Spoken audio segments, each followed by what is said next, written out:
دیتے ہیں، اس کو دے دیتے ہیں اور کہتے ہیں کہ اتنے دن کے بعد ہم آپ سے واپس لے لیں گے۔ یہی مفہوم زبان زد ہے اور اسی کو عام طور سے ہم امانت سمجھتے ہیں۔ یقیناً امانت کا ایک مفہوم یہ بھی ہے، لیکن امانت کا صرف یہی مفہوم نہیں ہے، امانت کا بہت بڑا مفہوم ہے، اور اس امانت کے مفہوم کے اندر ہماری پوری زندگی سمٹی ہوئی ہے۔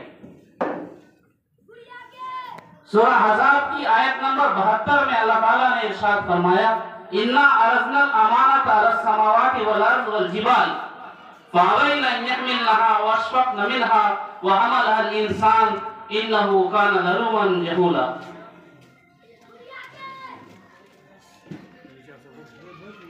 اللہ تعالیٰ نے فرمایا کہ ہم نے امانت کو زمینوں پر، آسمانوں پر، پہاڑوں پر پیش کیا، لیکن زمین نے، آسمان نے، پہاڑوں نے امانت کو اٹھانے سے انکار کر دیا۔ فَأَبَيْنَ أَن يَحْمِلْنَهَا، کام امانت کو نہیں اٹھا سکتے، ہمارے اندر اتنی سخت اور طاقت نہیں ہے، ہم اس کے انجام کو نہیں بھگت سکتے، ہم امانت کو نہیں اٹھا سکتے۔ وَأَشْفَقْنَ مِنْهَا، اور ڈر گیا اس امانت کو اٹھانے سے، زمین، آسمان اور پہاڑوں۔ وَحَمَلَهَا الْإِنسَانُ، انسان نے اس امانت کو اٹھایا۔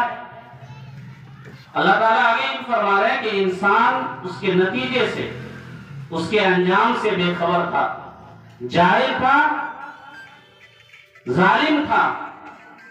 اس کا مفہوم یہی ہے کہ اس کے انجام سے انسان بے خبر تھا۔ بڑی ہمت اور حوصلے کے ساتھ انسان نے امانت کو اٹھانے کے لیے اللہ سے وعدہ کر لی۔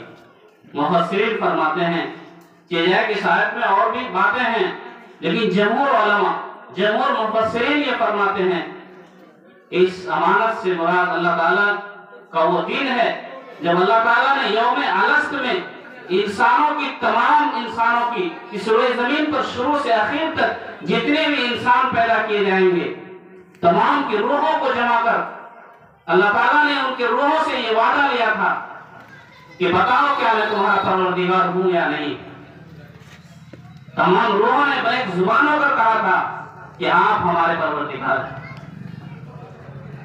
دوسرا یہ وعدہ اللہ تعالیٰ نے لیا تھا کہ کیا تم میری اطاعت اور فرمانبرداری میں زندگی گزارو گے یا نہیں۔ تو تمام روحوں نے بیک زبان ہو کر کہا تھا کہ ہم آپ کی اطاعت و فرمانبرداری میں زندگی گزاریں، اور وہ امانت کیا تھی؟ وہ امانت زندگی تھی۔ اللہ نے زمین سے کہا کہ تمہیں زندگی دی جائے گی، تمہیں مجھے پروردگار تسلیم کرنا ہوگا، تمہیں میری اطاعت و فرمانبرداری میں زندگی گزارنی ہے۔ یہی بات آسمان سے کہی گئی، یہی بات پہاڑ سے، لیکن ان لوگوں نے کہا کہ ان سب چیزوں نے کہا کہ نہیں، ہم اس امانت کو نہیں اٹھا سکتے۔ لیکن انسان نے کہا کہ ہاں، جب زندگی عطا ہوتی ہے ہم آپ کو پروردگار مانتے ہیں اور آپ کے اطاعت و فرمانبرداری میں اپنی زندگی کو گزاریں۔ گویا کہ امانت کا یہ مفہوم ہوا کہ ہمارا پورا جسم اور پورے جسم کا ڈھانچہ یہ ہمارے پاس امانت ہے اللہ کی طرف سے۔